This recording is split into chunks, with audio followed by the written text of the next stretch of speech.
पाकिस्तान और दुनिया भर में लाखों देखने और सुनने वालों को अरशद शरीफ का सलाम। नाज़रीन, अफगानिस्तान की सूरत हाल के हवाले से पूरी दुनिया में बातचीत हो रही है, मीटिंग्स हो रही हैं, मुलाकातें हो रही हैं कि अफ़गानिस्तान में हुकूमत का क़याम होगा, किस तरह का अफ़गानिस्तान होगा, अफ़गानिस्तान के अंदर क्या डेवलपमेंट्स है, इस हवाले से बातचीत करेंगे। हमारे कॉरस्पॉन्डेंट्स अमेरिका में, बरतानिया में और अफ़गानिस्तान, तीनों कॉरस्पॉन्डेंट से आज की जो डेवलपमेंट्स हैं उस हवाले से आपको आगाह करेंगे। साथ साथ हुकूमत, पाकिस्तान तहरीक इंसाफ की हुकूमत के 3 साल, बहुत सारे वादे, कौन कौन से वादे पूरे हुए और कितनी बेहतरी आई है गवर्नेंस के मामलात में, आपकी ज़िंदगी कितनी बेहतर हुई, इस हवाले से भी बात करेंगे। इस हवाले से हमारे साथ बात करने के लिए सेनेटर फैसल वाडा साहब, साबिक वफाकी वज़ीर, इस्लामाबाद स्टूडियोज़ में मौजूद हैं। मलिक अहमद खान साहब और फैसल करीम कुंडी साहब भी हमें ज्वाइन करेंगे। और प्रोग्राम का आगाज़ नाज़रीन करते हैं, हमारे कॉरस्पॉन्डेंट अख्तर गुलफाम काबुल से हमें ज्वाइन कर रहे हैं। अख्तर गुलफाम, बहुत शुक्रिया प्रोग्राम में ज्वाइन करने के लिए। उससे जानना चाहूँगा, अब जो काबुल एयरपोर्ट के मनाजिर आ रहे थे कि बहुत सारे अफगान काबुल एयरपोर्ट की तरफ जा रहे हैं, भाग रहे हैं, क्या उनके जाने पे कोई पाबंदी आयद कर दी है अफगान तालिबान ने? शुक्रिया अरशद शरीफ साहब। बिल्कुल नहीं, उन पे कोई पाबंदी नहीं लगाई गई है, लेकिन ज़बीउल्लाह मुजाहिद ने आज के जो इसकी दूसरी अहम प्रेस कॉन्फ्रेंस आज काबुल में हुई है, उसमें उनका ये कहना था कि वो उन अफगान शहरियों को डिस्करेज करेंगे। वो ये नहीं चाहते कि अफगान जो तालीम याफ्ता तबका है वो अमेरिका जाए और दीगर ममालिक जाए। उन्होंने कहा कि हम उन अफगान शहरियों को सिर्फ डिस्करेज करेंगे कि वो ना जाए, मुल्क छोड़कर ना जाए, उनको मुकम्मल तहफ़्फ़ुज़ दिया जाएगा, बल्कि वो तालीम याफ्ता तबके का जो है वो कदर करते हैं। अच्छा साहब, मैं आपको बताता चलूँ कि पिछले 24 घंटों में जो है वो 18,600 अफगानी बाशिंदे जो है वो दीगर ममालिक में पनाह लेने के लिए मुंतकिल हुए हैं। जो 14 अगस्त से अब तक 35,000 से जो ज़ायद अफगान बाशिंदे हैं वो अब तक मुल्क छोड़कर चले जा चुके हैं।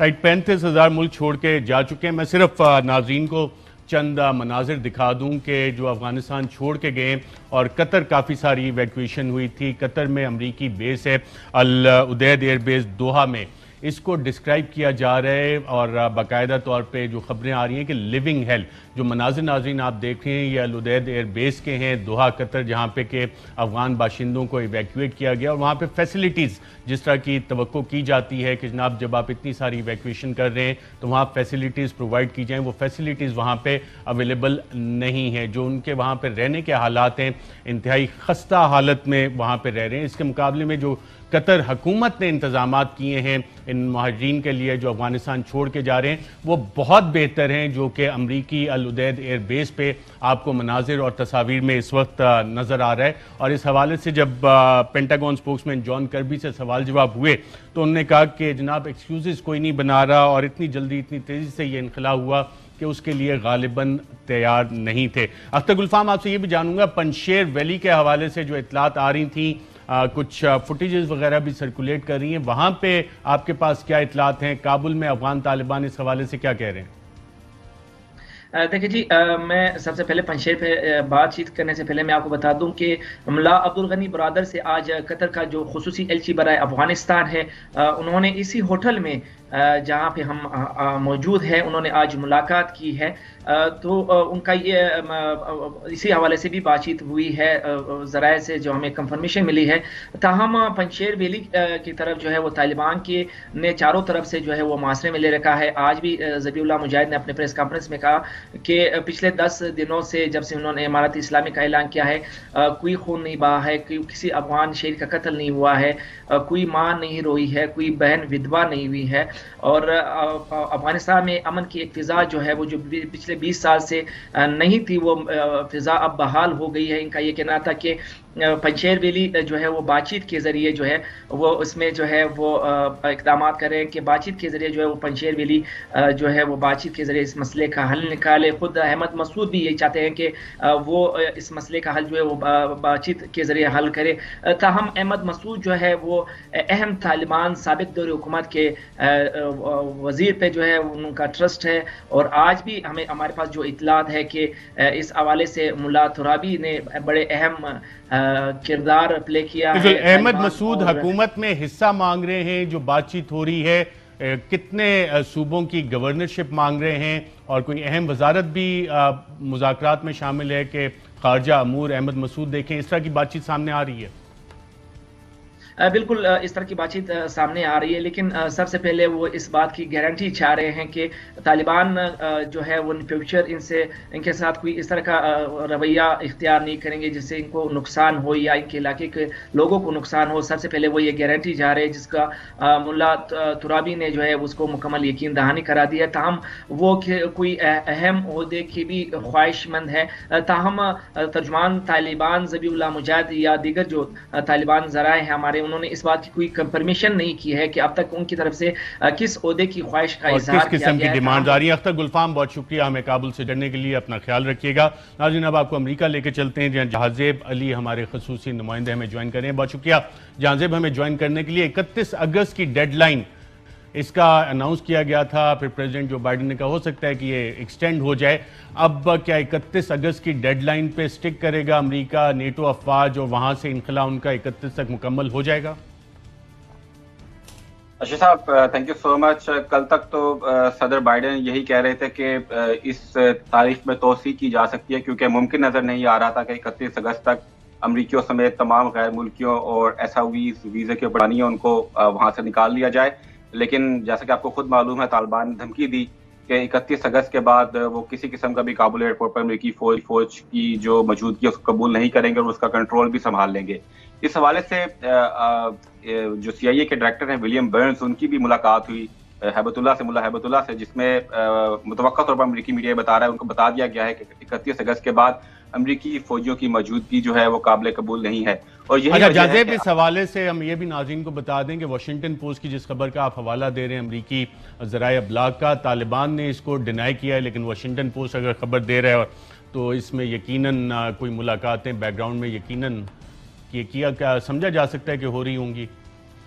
अर्शद साहब, बिल्कुल ये मुलाकात हुई होगी, क्योंकि देखिए ये पेंटागन ने आज सुबह 9 बजे सदर बाइडेन ने G7 ममालिक के जो रहनुमा है उनसे बात की, जिसमें इटली, जापान, कनाडा, UK भी शामिल हैं, और उनसे टेलीफोन पे बात की। उसके साथ साथ पेंटागन ने ये तजवीज़ दी है व्हाइट हाउस को कि 31 अगस्त की डेडलाइन में तोसी ना की जाए। अगर तोसी की गई तो बहुत ज्यादा खून खराबा होगा और अमरीकी फौजियों की सिक्योरिटी को शदीद खतरात लाहक है। और यही वजह है कि अभी कुछ देर पहले ही सदर बाइडेन ने यह फैसला किया है कि 31 अगस्त की डेडलाइन में कोई जो है तोसी नहीं की जाएगी। उस हवाले से उन्होंने G7 ममालिक को भी जो है आगाह कर दिया है कि इससे पहले जो भी इंखला का मरहला है वो मुकम्मल किया जाए। बिल्कुल जाजेब, हमारे साथ ही रहिएगा। मैं दोबारा आपकी तरफ आता हूं। हमें फरीद कुरैशी ने भी लंदन से ज्वाइन किया। फरीद, बहुत शुक्रिया हमें ज्वाइन करने के लिए। G7 ममालिक की आज मीटिंग, इंतहाई अहम मीटिंग अफगानिस्तान के हवाले से, ब्रिटिश पॉइंट ऑफ व्यू इस हवाले से British prime minister Boris Johnson ने क्या बातें की और क्या रिकमेंडेशन फैसले सामने आए हैं? जी बहुत शुक्रिया। बोरिस जॉनसन ही की कॉल पर ये G7 की मीटिंग जो थी अरेंज की गई, वर्चुअल मीटिंग थी। इसके अंदर अमेरिकी सदर जो बाइडेन ने तकरीबन 7 मिनट तक तकरीर की और उसके बाद उन्होंने बोरिस जॉनसन ने, जैसा कि जहाज़ेब बता रहे थे, इस बात की तस्दीक की कि 31 अगस्त जो है वो इनखला की आखिरी तारीख होगी, जिसके बाद अमरीकी अफवाज अफगानिस्तान के अंदर नहीं रहेंगी और उनके बगैर इनखला का अमल जो है वो जारी नहीं रह सकेगा। बोरिस जॉनसन ने कहा कि हमारी ख्वाहिश है कि हम आखिरी लम्हे तक लोगों को निकालें, ज्यादा से ज्यादा लोगों को वहां से निकाल लें और उसके बाद भी अगर मुमकिन हो तो इनखला का अमल जारी रखा जा सके, जो कि प्रैक्टिकली पॉसिबल नजर नहीं आता, क्योंकि जो साबिक बरतानवी वजीर खारजा हैं उनका कहना है कि अमरीकी अफवाज की मदद के बगैर इनखला का अमल जो है वो जारी नहीं रह सकेगा। G7 की जो कॉन्फ्रेंस थी वर्चुअली हुई और उसकी जो सदारत है वो बोरिस जॉनसन ने की। राइट फरीद, मैं आपसे ये भी जानना चाहूंगा, जो बरतानिया में इस वक्त अफगानिस्तान से जो इनखला हुआ, अफगान तालिबान काबुल में आ गए, वहां पे जनरल जो बरतानवी हुकूमत है और बरतानवी लोगों का सेंटीमेंट क्या है इस हवाले से? बरतानवी हुकूमत ये चाहती है कि जिन लोगों ने बरतानिया के लिए पिछले 20 बरस के अंदर खिदमात दी हैं उन्हें वहां से निकाला जाए और रिफ्यूजी कम अज कम बरतानिया के अंदर सेटल किया जाए, उन्हें घर दिए जाए और उन्हें यहाँ पे बसाया जाए। जो अवाम है वो भी इस हवाले से वेलकमिंग दिखाई देते हैं, किसी भी किस्म की अपोजिशन की तरफ से भी या जो एडवोकेसी ग्रुप्स हैं उनकी तरफ से भी किसी भी किस्म की। बरतानिया में क्या ये सवालात होने शुरू हुए हैं कि 20 साल जो कुछ वहां पे किया, जिस तरह से बरतानवी फौजें लड़ी, बरतानवी अफवाज जो हैं उनकी कैजुअल्टीज भी हुई, जितना पैसा खर्च हुआ, सवालात उठने शुरू हुए हैं कुछ?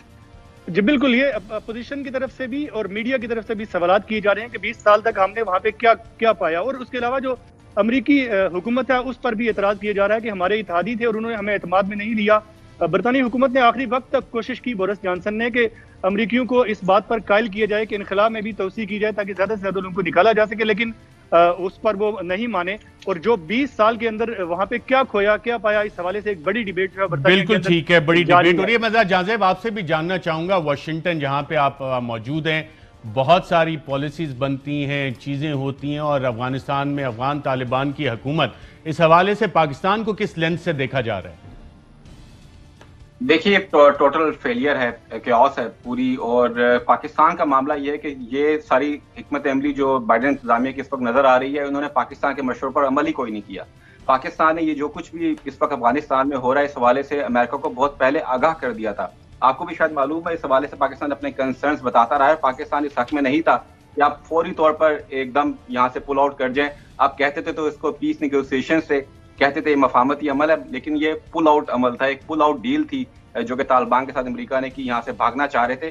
और आप ये देखिए अरशद साहब, 20 साल में अमेरिका को ये बात भी समझ नहीं आई जो आज ये बातें हो रही है यहाँ पर, कि तालिबान या दाइश या कोई और ग्रोह, ये कोई ऑर्गेनाइजेशन तो है नहीं, ये तो एक आइडियोलॉजी है, ये तो एक माइंड सेट है। अब ये जो जितने SIVs हजारों लोग अफगान महाजिरीन यहाँ पर अमेरिका या दूसरे मुल्कों में जा रहे हैं, इस बात का क्या सबूत है कि इनमें से कोई तालिबान मेंटेलिटी नहीं रखता, या इसमें से कोई दहशतगर्द ग्रोह किसी और दूसरे मुल्कों में नहीं आ रहा? तो एक टोटल फेलियर हिकमत अमली है। और आखिर में इसका जो स्केप गोड इन्हें चाहिए होगा, कुर्बानी का बकरा चाहिए होगा अमेरिका को इस सारे मामले में लेके, वो फिर पाकिस्तान पर इल्जाम लगा देंगे। और उस हवाले से शायद वहां पे लॉबिंग इंडिया की काफी एक्टिव शुरू भी हुई है। जैसे मुझे ये भी बताइएगा, क्या प्राइम मिनिस्टर के अभी तक हमें इतलात है कि उन्होंने UN जनरल असेंबली में जाना है इस दफा इजलास में अक्टूबर में, तो वहां पे सदर बाइडेन से अभी तक बात भी नहीं हुई? कुछ मामला तय किए जा रहे हैं US एडमिनिस्ट्रेशन से कि कोई मुलाकात हो सके, इस पे काम हो रहा है?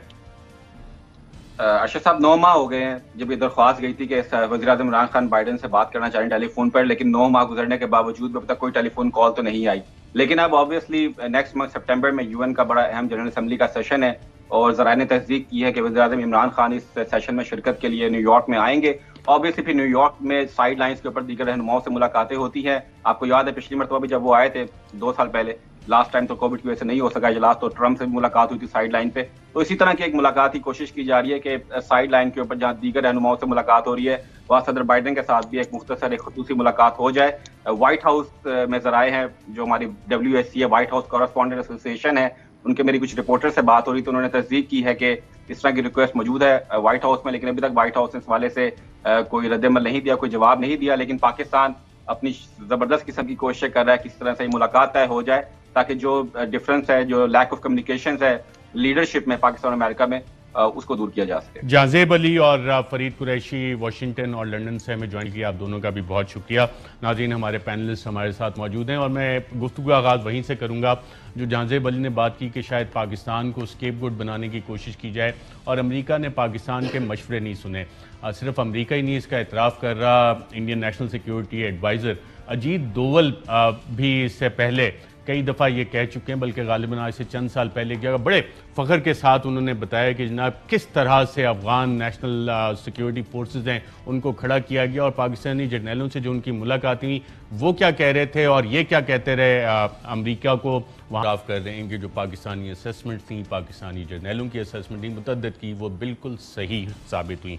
फैसल करीम कुंडी साहब, आपसे मैं जानना चाहूँगा कि जितनी इंपॉर्टेंट डेवलपमेंट्स हमारे हमसाय मुल्क अफ़गानिस्तान में हो रही हैं, क्या डिप्लोमेटिकली हमने अपना मैसेज, जैसे जहाँ से हमारे रिपोर्टर बताए थे कि अब वाशिंगटन में ये इतलात हैं कि पाकिस्तान को स्केपगोट किया जाएगा अमरीकी नाकामी के लिए, क्या हमने डिप्लोमेटिकली उस तरह का ऑफेंसिव लॉन्च किया है और दुनिया को बताया कि जी हमारा इसमें कोई कसूर नहीं है, आपके अपने फेलियर्स हैं? बिस्मिल्लाहिर्रहमानिर्रहीम। देखें अरशद, आपने इंट्रो दी और बाद में मुख्तलिफ अपने कोरेस्पोंडेंट्स के भी हमें तज्ज़िये जो उनके वहाँ पे जो फ़र्स्ट हैंड इंफॉर्मेशन मुहैया की। पिछले कई दिनों से जो हम बार बार हुकूमत से ये बात कर रहे हैं कि पार्लियामेंट का सेशन होना चाहिए, पार्लियामेंट को ऑन बोर्ड होना चाहिए, उनके साथ साथ स्टेक होल्डर्स को ऑन बोर्ड होना चाहिए। हम इसलिए नहीं कह रहे कि हमें कोई शौक़ है कि हम जाके अपने जो हैं वो वहाँ पे तकरीरें करें और हम बताएं। हम ये कह रहे हैं कि पाकिस्तान का ये मामला है, पाकिस्तान और हमारे बहुत से डिफरेंसेस, हम शायद PTI के साथ किसी भी पॉइंट पे ना बैठें, लेकिन जब ये इस किस्म के मामलात हैं, जब कश्मीर का हो, जब ऐसे नेशनल सिक्योरिटी के मसाइल हों तो हम जो है हुकूमत के साथ अपने इख्तलाफात बुलाकर अब पार्लियामेंट में बैठते हैं, क्योंकि ये पाकिस्तान की बात है, पाकिस्तान की आवाम की बात, क्योंकि हमारे पड़ोस में ये चीज़ है, इस चीज़ को हम इग्नोर नहीं कर सकते हैं। और हमें जो हम देखते हैं जो टीवी में जो उनके तर्जमान आते हैं, ग़ालिबन हमें ये मैसेज मिलता है कि शायद हमें बड़ा शौक़ है इनके साथ बैठने का। ये बात नहीं है। ये इसी चीज़ के लिए जो कल पाकिस्तान के ऊपर खुदा न खास्ता ऐसे इल्ज़ामात लगे, हम ये चाहते हैं कि पाकिस्तान की कौम, पाकिस्तान की पार्लियामेंट, पाकिस्तान के जितने भी अफगानिस्तान में स्टेक होल्डर्स हैं, हम जो हैं अफगानिस्तान के रिलेटेड हम एक पेज पे हों, हमारा एक मैसेज हो। ये न जाए, ये मैसेज ना हो कि पाकिस्तान की जो है पॉलिटिकल पार्टीज डिवाइडेड हैं, पाकिस्तान की जो है पार्लियामेंट डिवाइडेड है, पाकिस्तान की पार्लियामेंट इस पर कुछ नहीं किया। इस हवाले से हम कर रहे थे। और ये बिल्कुल देखें, अमेरिका अपनी नाकामी किसी न किसी पे डालेगा। और आप देखें ये कंपेन अमेरिकन की तरफ से और इंडिया की तरफ से आपके खिलाफ चलनी है। आज नहीं चलेगी, कुछ अरसे बाद चलेगी, क्योंकि वो जिस तरीके से वहाँ से भागे हैं और जो सुबह उनको मिली है और इंडिया को मिली है, तो वो इस तरीके से आराम से नहीं बैठेंगे। बिल्कुल ठीक है, गेम बनाएंगे। उसके लिए हमें तैयारी करनी चाहिए। आपका प्रपोजल बहुत अच्छा है। मलिक अहमद खान साहब, आपसे भी जानना चाहूंगा, जितना बड़ा चैलेंज है, हमारा रिस्पॉन्स आपको लग रहा है कि उसी तरह डेवलप हो रहा है? जी अर्शद साहब, आपका बहुत शुक्रिया। देखिए, मैं कल मेरी मुलाकात हुई खुरम दस्तगीर खान साहब से, तो वो जिक्र करने लगे कि मैंने एक राइटअप लिखा है, आपकी नज़र से गुजरा है। मैंने कहा जी मैं नहीं देख सका। मैं उसके दो पर्टिनेंट पॉइंट्स हैं जो मैंने बड़े अप्रिशिएट किए जब उन्होंने कहे। एक, उन्होंने कहा कि ये तो पहले ये डिटरमिन करें कि ये जो शिकस्त है, जिसको शिकस्त कहा जा रहा है, या जो भी इसकी आज की सूरत हाल है, क्या ये यूनाइटेड स्टेट्स मिलिटरीली डिफीट हुआ है, और या फिर वो जो एक सिविलियन ऑर्डर वहाँ पे क्रिएट करना चाहते थे उसकी शिकस्त हुई है। तो पहले तो ये डिस्टिंक्शन करें। It was a very pertinent point, very pertinent point जो उन्होंने ये रेज़ किया, और इस पे बात भी होनी चाहिए कि जब अमेरिका ने हमला किया, आपको भी पता है, मुझे भी पता है, उस वक़्त अफ़गानिस्तान में उनके वो 20 साल वहाँ पर रहे। उन 20 सालों में जो उसकी नाकामी है वो कोई एक दिन पे तो नहीं है। वो वहाँ पर कोई एक ऐसा डेमोक्रेटिक सिस्टम इन प्लेस ला सके, जिस तरह भी आपने अजीत डोवल का वो सुनवाया कि एक बड़ी मिलिट्री, तो हम उसमें भी एक बड़ी नाकामी नज़र आई है कि नहीं कायम हो सकी, और वहाँ पर जो सिस्टम इन प्लेस करना चाहते थे। अब इन बातों के साथ एक तीसरी इम्पॉर्टेंट बात जो है वो एक ऑर्डरली विड्रॉल था, कि अगर ये तय पा गया था कि वहाँ से यूनाइटेड स्टेट की फोर्सेस और नेटो फोर्सेस वहाँ से जाएंगी, तो फिर ये एक ऑर्डरली विड्रॉल भी हो सकता था और उसकी एक अरेंजमेंट प्रोवाइड की जा सकती थी। लेकिन जो चीज़ नज़र आई वो ये थी कि जो प्लेसमेंट की जा रही थी, वो लोग तो वहाँ से ख़ुद एक बिल्कुल राय फरार इख्तियार करके निकलने वाले लोग बने। तो it was a walk over all together, और जो चीज़ परसीव नहीं भी की जा रही थी, इस पर बेशुमार बात हो चुकी। अब vis-a-vis this situation Pakistan का किरदार वहाँ पर क्या है? ना तो इसमें किसी को कोई ढकी छुपी पोजीशन है कि जो पाकिस्तान ने अपनी एक बड़ी स्टेटेड पोजीशन दी है कि वो किसी किस्म की इंटरफेरेंस अवाम के फ़ैसले का कि वो क्या फ़ैसला करते हैं। ये भी कुंडी साहब ने एक बड़ी मुनासिब बात की कि पार्लियामेंट का एक सेशन होना चाहिए और उसके अंदर एक कंसेंसस के साथ पूरी कौम को मुत्तहिद नज़र आना चाहिए अफ़गान पॉलिसी के हवाले से, और बड़ी वाज़ेह और दो टोक मैसेज होनी चाहिए। और उस पर जो एक बात हो, जो हुकूमत का मौक़िफ़ है, सामने आए, पॉलिटिकल पार्टीज़ अपना इनपुट उसमें दें। सिक्योरिटी का जो पर्सपेक्टिव है, एक बड़ी अच्छी एफर्ट थी जो रिसेंट पास्ट में हुई थी, जब आर्मी चीफ और DGI वहाँ पर गए और उन्होंने पार्लियामानी कमेटी को अफ़गान सूरत हाल पे 9 घंटे ब्रीफ किया। So it's very serious concern for all of Pakistanis के वहाँ का फॉलो आउट आए, खुदा न खास्ता यहाँ पर कोई बदअमनी की लहर आए, यहाँ पर कोई पॉलिटिकल इंस्टेबिलिटी आ जाए, तो ये चीज़ें तो किसी का भी काफ़ी सारे अहम सवालात और सजेशन भी दोनों हमारे पैनलिस्ट की तरफ से है। सेनेटर साहब, आपने दोनों हमारे पैनलिस्ट को सुना। पार्लियामेंट का सेशन और यूनिफाइड रिस्पांस के लिए क्या इकदाम हुकूमत कर रही है? बहुत शुक्रिया अर्शद साहब। सबसे पहले तो कुंडी साहब से मैं शुरू करता हूँ कि उनको शौक़ नहीं है हमारे साथ बैठने का, लेकिन वसीतर मफाद की खातिर पाकिस्तान के लिए वो सोचते हैं। तो उनका शौक़ या ना शौक़ तब होगा ना जब हम मिलने को तैयार होंगे, या अवेलेबिलिटी होगी, या आप यहाँ हो ना और मैं यहाँ के बैठ जाऊँ, चाहे मुझे शौक़ हो ना हो, तो उसका कोई फ़ायदा नहीं है। तो हम अपनी कन्वीनियंस पे जब हम समझते हैं कि हमने बैठना है तो हम अवेलेबल होते हैं और सब अवेलेबल हो जाते हैं, और जब हम समझते हैं कि हमें ज़रूरत नहीं है, वैसे तो हमें ज़रूरत नहीं है, तो हम नहीं बैठते और हम इंतज़ार फरमाइए का बोर्ड लगा देते हैं। सो एक तो ये आ गई बात।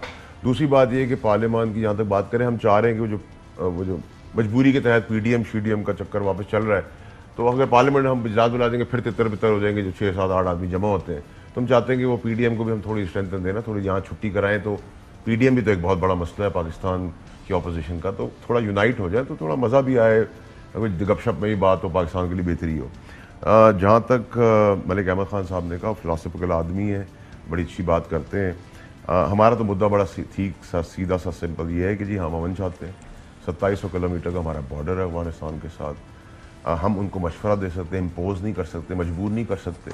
हम चाहते हैं कि एक एथनिक कंसेंसस के साथ उनकी गवर्नमेंट बने, ये हमारा मशवरा है। पीसफुल गवर्नमेंट हो जिसको वो उनकी आवाम एक्सेप्ट करे, उनकी बेहतरी करे। अहमद मसूद और बाकी एथिकल जो और पार्टियाँ उनको साथ वो अपने साथ मिला लें, और उसके ऊपर 2 ट्रैक पे मुज़ाकरात चल रहे हैं, और हम ख्वाहिश करते हैं, मशवरा दे सकते हैं, और ये वही मशवरे हैं जो 20 साल पहले इमरान खान साहब ने दिए थे, और आज पूरी कौम समेत पूरी दुनिया के लोग जो है उसकी वाह कर रहे हैं। और हमने एक मुंह तोड़ जवाब अपनी फोर्सेस के तहत भी इंडिया को दिया है, अपने विजन से भी प्राइम मिनिस्टर ने एक मुंह तोड़ जवाब दिया, और उनके साथ साथ जिनको चपेड़ें पड़ी हैं वो शायद मुँह छुपाते फिर रहे हैं, चाहे वो पावर है या सुपर पावर है, ये तो मुझे नहीं पता। लेकिन what I can understand and sense is कि इमरान खान साहब का जो विजन था वो 20 साल बाद माना गया, तो उसका मतलब एक आदमी 20 साल आगे की सोच रखता है। दूसरी चीज़ ये कि हम अमन चाहते हैं, हम जो उनकी आवाम बिल्कुल ठीक है, अमन चाहते हैं और विजन मौजूद है। यकीन हमारे से इस पर रिस्पॉन्ड करना भी चाहेंगे। एक वफ़ा लेते हैं, वफ़े के बाद नाज़रीन 3 साल हुकूमती वादे और परफॉर्मेंस कहाँ पे है, इस हवाले से भी बात करेंगे एक वफ़े के बाद। वेलकम बैक नाज़रीन। पाकिस्तान तहरीक इंसाफ हुकूमत के 3 साल मुकम्मल हो गए, और इस हवाले से बहुत सारे वादे पाकिस्तान तहरीक इंसाफ की हुकूमत ने किए थे। उनमें से आज चंद इश्यूज़ हम आपको बताते हैं कि किस किस हवाले से क्या बयानात दिए गए, और फिर बात करेंगे कि इनमें से कौन कौन सी चीज़ें पूरी हुई और आगे अगले 2 साल में पूरी हो सकती हैं। उनमें से चंद जो बातें कही गई थी आवाम को, आइए देखते हैं। हमने 1 करोड़ नौकरियां पाकिस्तान में पैदा करनी। जो पाकिस्तान के पैसे चोरी होकर बाहर गए हैं मुल्क से, हमने पूरी एक हाई पावर टास्क फोर्स बनानी है, हमने ये पैसा वापस लेके आना है पाकिस्तान में। अब हम सारी एजेंसीज ये मनी लॉन्ड्रिंग रोकने के लिए पूरे हम कानून भी टाइटन कर रहे हैं इनके लिए। प्राइम मिनिस्टर हाउस का मेरी जो सोच है वो मैं आपको बता दूं कि एक आला किस्म की यूनिवर्सिटी बनाएंगे। हम सिंध गवर्नमेंट के साथ मिलकर पूरी कोशिश करेंगे, कराची के जो मसले हैं, पानी का सबसे बड़ा मसला है, गंदगी है पाकिस्तान में, पहली दफा कराची का एक मास्टर प्लान बनाएंगे। मैं अवाम को ये एतमाद दूंगा कि आपके टैक्स की मैं हिफाजत करूंगा, आपका टैक्स आप पे खर्च करूंगा। आप सब के लिए मैं सिर्फ कहना चाहता हूं कि हौसला रखें, कोई घबराने की बात नहीं है, ये सिर्फ छोटा सा पीरियड है, ये निकल जाएगा, मैं इंशाल्लाह आपको निकालूंगा इससे। आराम से आप रिलैक्स करें। घबराना इसलिए नहीं कि मुल्क में इस वक्त 1 करोड़ घर की डिमांड है, 1 करोड़ की डिमांड है, हमने 50 लाख रखा हुआ है। प्राइवेट सेक्टर को हम लेके आ रहे हैं, ये जब शुरू चले ये सारी इकोनॉमी उठ जाएगी इससे। मैं अपने नीचे एक हाई पावर्ड एक कमीशन बनाने लगा हूं, एक इंक्वायरी कमीशन, जिसका एक 1 पॉइंट एजेंडा है कि 10 सालों में इन्होंने इस मुल्क के ऊपर 24,000 अरब रुपया कर्जा कैसे चढ़ाया।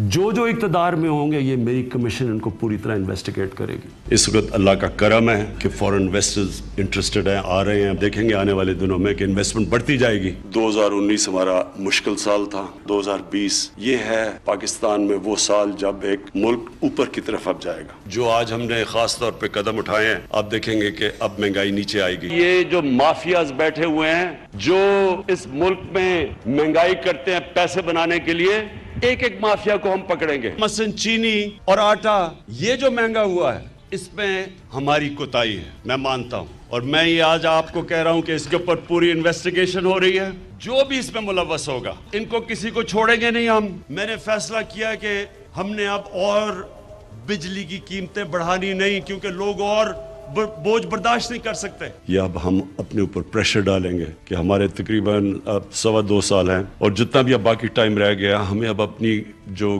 गवर्नेंस की परफॉर्मेंस है उसको बहुत आगे लेके जाना है। कोई पैसा खर्च किए बगैर, कोई डॉलर्स खर्च किए बगैर आज हमारा रुपया ऊपर आ रहा है। और जी नाज़रीन, आपने सुना, बहुत अच्छी नीयत का इजहार वज़ीर आज़म ने किया। फैसल करीम कुंडी साहब, तकरीबन 1.5 दर्जन चीज़ें हमने आपको बताई हैं। आप यकीनन बतौर अपोजिशन बहुत मुतमईन होंगे। इनमें से कितने बॉक्सेस आप टिक करेंगे कि हाँ इन पे काम शुरू हो गया और अगले 2 साल में ये मुकम्मल हो जाएगा और बहुत बेहतरी आ जाएगी?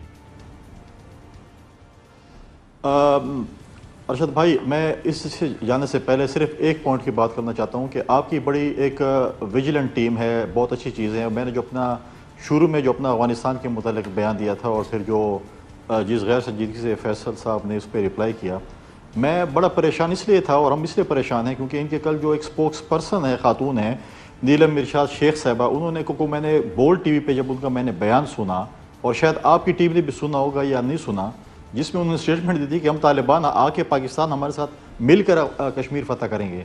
ये उनका ऑफिशियल स्टेटमेंट है बोल्ड टीवी पे, ठीक है, और मैंने उस पर सुना।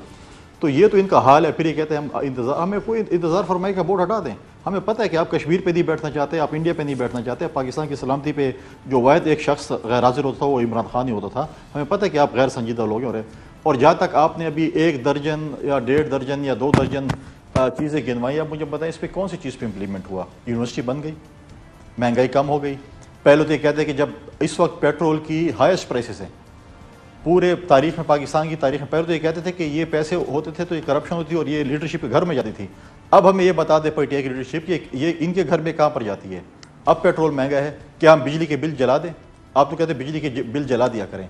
क्या आपका जो है बम्पर क्रॉप हुई है, गंदम की आटा सस्ता हुआ है, रोटी 2 वक्त की सस्ती हुई है, दवाइयाँ सस्ती हुई हैं, रोज़मर्रा की अशिया सस्ती हुई हैं। आपने कहा कि हम चोरों को पकड़ेंगे। आपके साथ जो चोर और डाकू बैठे हैं जिनके खिलाफ रेफरेंस आए हैं, ताज़ा रिंग रोड का स्कैंडल आया है, बिजली का आपने आया है, आपके गैस का आए हैं, आपके आटे का आया है, आपकी चीनी का आया है, दवाइयों का आया है, अपना इस पे आया है, हेलीकॉप्टर केस है, मालम जब्बा केस है, BRT से किस किस को मैं बताएं, अभी भी आपको नज़र नहीं आता। फिर तो आप कहते थे कि जी जब कप्तान ठीक होगा, वज़ीर आज़म ठीक हो तो करप्शन नहीं होगी। तो अब तो करप्शन तो हो रही है, रिकॉर्ड करप्शन हो रही है, तो फिर तो कप्तान पे उंगलियां उठेंगी। और अभी तक तो वो यूनिवर्सिटी बन गई है, सिर्फ एक शख्स उसके अंदर, वज़ीर आज़म साहब भी तालीम हासिल कर रहे हैं वज़ीर आज़म हाउस में, जो कि यूनिवर्सिटी बनी हुई है।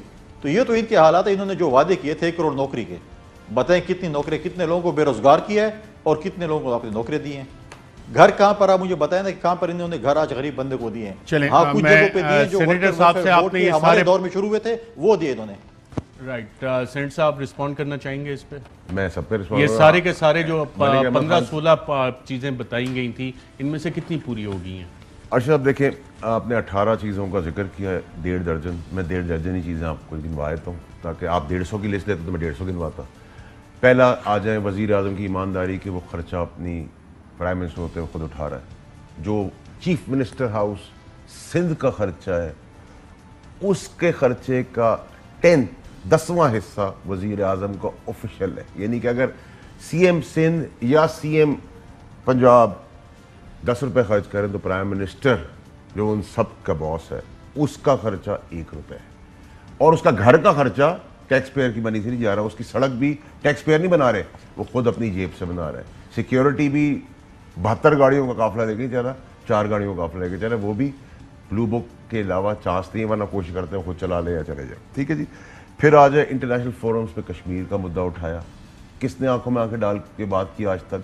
आपके मज़हब इस्लाम की तशरीह राइट वे में की, वरना तो हम तो टेररिस्ट और ये कहलाते थे या एक्सट्रीमिस्ट कहलाते थे। फिर आ जाए डैम्स, डेकेड्स ऑफ डैम्स हैं इस मुल्क के अंदर। इससे पहले 65 साल की हिस्ट्री में कौन सा डैम बना सके? ये 54 साल के बाद सारे डैमों का इफ्तिताह प्राइम मिनिस्टर साहब मेरे तवस्सुस, मैं उसका हिस्सा था, $26 बिलियन के प्रोजेक्ट एग्जीक्यूट के सड़क पे काम शुरू करवा के पेमेंट्स करवा दी। कुंडी साहब को मैं वेलकम करता हूँ, अब तो मैं उस जगह का इंचार्ज नहीं, मुझसे काबिल मोनिस साहब उस जगह पर आ चुके हैं। ज़बरदस्त किस्म की वापडा की टीम ने जो काम किया, मिनिस्ट्री की टीम ने काम किया। बताएं 65 साल की हिस्ट्री में एक वजारत बताएं वैसी जिसकी मार्केटिंग खुद इमरान खान साहब कर रहे हैं। सिक्योरिटी पॉइंट ऑफ व्यू हम इंडिया में कितना आगे हैं, कितनी तकलीफ है इंडिया को हमारे डैम्स बनाने की। फिर आ जाए construction industry, record construction industry, record loans, जवान का प्रोग्राम जो उस्मान डार लेके चल रहे हैं, एहसास गरीब का प्रोग्राम, पनाहगाहें जिनको रोटी और छत नहीं मिलती थी, एहसास की बात है।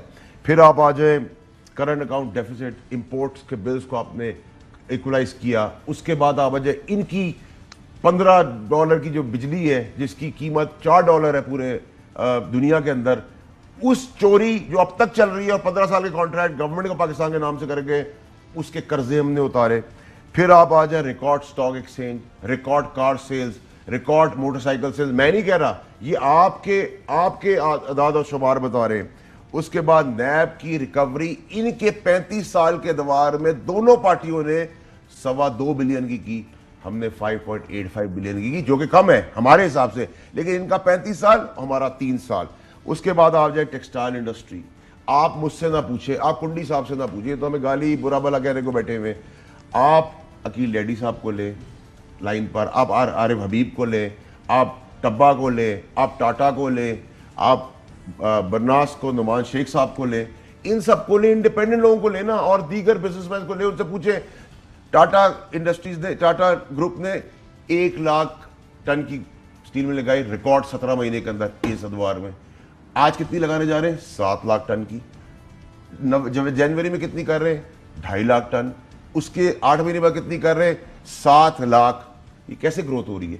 ये नौकरियां किसको जा रही हैं? फैसलाबाद और बड़े बड़े शहरों में आपका लेबर मौजूद नहीं है। मैंने आपको एग्जैक्टली 18 सवालों के 18 जवाब दिए। 18 जैसे साहब, अब मेरा कुंडी साहब से एक सवाल है सर, 20 साल की हुकूमत है, कुत्ते मारने की दवाइयों के जो पैसे खाए थे, मैं कुंडी साहब की तरफ भी जाऊंगा। मलिक अहमद खान साहब, आपसे ही मेरा ये सवाल है, आपने सेनेटर साहब को भी सुना, उन्होंने 18 अलग अपने पॉइंट्स बताए हैं, वजीर आजम के 18 तकरीबन 15-16 हमने बताई थी कि ये वादे हुए थे। आप समझते हैं कि कुछ बेहतरी की तरफ चीज़ें जा रही हैं और कौन कौन से वादे आपको पूरे होते नजर है? और सेनेटर साहब ने जितनी चीज़ें गिनवाई हैं इससे तो आप यकीनन इम्प्रेस हुए होंगे बहुत ज़्यादा। अच्छा सर, मैं अर्शद साहब आपकी तवज्जो सिर्फ 2 चीज़ों पर ज़्यादा दिलवाना चाहता हूँ। देखिए 1.8 मिलियन पीपल जो those who have fell jobless in 3 सालों में, ये एक बड़ा अलार्मिंग फिगर है। पता नहीं कौन सी एम्प्लॉयमेंट क्रिएट की है। ये तो फर्दर इन्होंने नीचे जो ये फिगर्स हैं, ये तो बिल्कुल एक तबाही की निशानदेही करते हैं। और 20 million people have gone below the poverty line, और ये मेरा फिगर नहीं है, ये स्टेटिस्टिक्स इनके ब्यूरो ऑफ स्टेटिस्टिक्स के हैं। अब ये जो पोजीशन है, जब आपके सामने इस तरह के गुर्बत की लकीर से नीचे लोग जा रहे हैं और इतने लोग बेरोज़गार हो रहे हैं, तो उसके बाद भी अगर हुकूमत ये क्लेम करती है कि उन्होंने कुछ बेहतरी की है, तो वो बात समझ में नहीं आती।